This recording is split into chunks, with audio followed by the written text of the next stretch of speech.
سلام. امروز 22 دی جمعه ما تنها چی که ایریدیم خیلی سیمون عجیبی یا همش کوه کمر، هیچ سوراخی هیچی ناره. کنین تماشا کنین کلن کمره هیچ... الان ایرو یه حفره‌ای هست. این حفره به شدت باد گرمش یا کنین علفل دم در حفره نه به شدت باد گرم.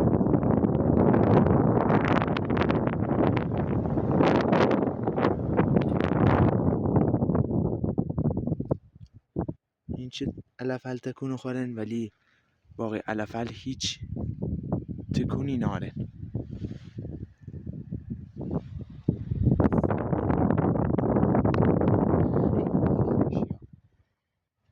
بادی گرم هر که دلیل شه